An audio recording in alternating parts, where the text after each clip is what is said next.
we opened the show last week with Vince McMahon addressing Stone Cold Steve Austin. That clearly was effective. We saw it in the ratings. We're going to open up the second hour with Vince McMahon addressing somebody, and he comes to the ring and he calls out Owen Hart, and he addresses that Owen's been endangering the ringside fans by interfering in Shawn Michaels' matches. Obviously, Owen coming out and attacking Shawn, going through the crowd, coming in through the crowd. Right. He says he doesn't give a damn about Shawn Michaels, but Owen is under a WWF contract. He orders Owen Hart to come to the ring, and Owen comes through the crowd again with, we just talked about Mark Henry's look.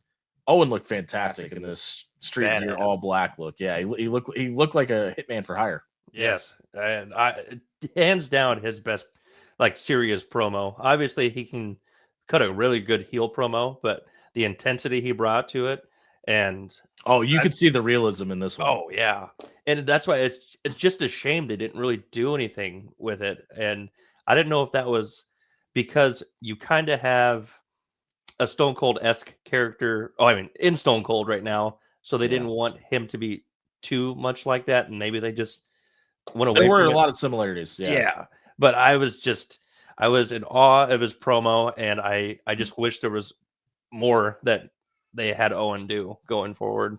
Vince asks Owen who the hell he thinks he is, and Owen says, "Who am I? Who the hell do you think you are?" He asks Vince if he thinks Owen owes him a goddamn apology because he doesn't owe Vince shit. Mm-hmm. And boy, are we milking this 9 o'clock hour at the top of the at the top of the war zone. His brother, long pause, Brett, who's 5 minutes away from making his debut on Nitro at this point, and he mentions Jim Neidhart and Bulldog had to do what they did because they all left for the WCW. And he has to do what he has to do. That's staying right here in the World Wrestling Federation. It's time for Owen to do what he has to do. And he said it spent 9 years. And it's hard to think about this, that Owen has been in the WWF for 9 years at this point. Yeah. To earn the days. Yeah, to earn the reputation and build his career through this company. Nobody's going to run him out of this company, not even Vince McMahon. And Vince knows who he's talking about. And he's referring to Shawn Michaels as well. Yep. And it just brought all the heat, and it feels like they're building to a big pay-per-view match with Shawn Michaels. That's, oh my God. I just well, and they go even further because Vince says if you're going to bring it up, this is clearly what this is about. It's about the one title that has eluded Owen Hart. It's the WWF title, isn't it? Yeah. And Owen grabs the mic and goes, "How stupid are you? Do you think I give a damn about a piece of leather with tin on it? This is about respect." He's not asking. He's telling Vince that Shawn Michaels. He's gonna make Shawn Michaels' life a living hell. And we kind of get a look at why we start seeing body doubles and independent wrestlers become security guards throughout the years, because Vince calls out the security guards in the building, and there's a little bit to be desired by these cops. They look like they just spent some time at the donut shop. Vince says these security guards to protect the fans. Next week, Owen is going to come to the ring, down the ramp like every other WWF wrestler. Vince says he's not going to run over any more fans. Owen then inches closer to Vince and just kind of teases that he might get his hands on him. The cops flanking Owen kind of inch closer with him.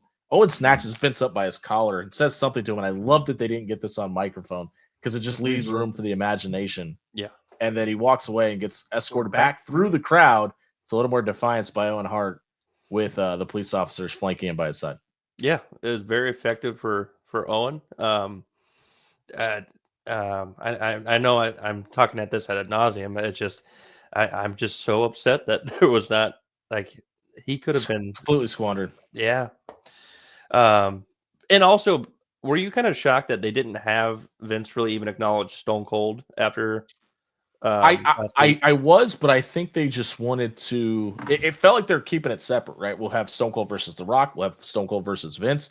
That was just a glimpse into what Analyzing Attitude has to offer. If you liked what you saw here, here's what we suggest next for you. And if you're not down with that, we got 2 words for you: like and subscribe.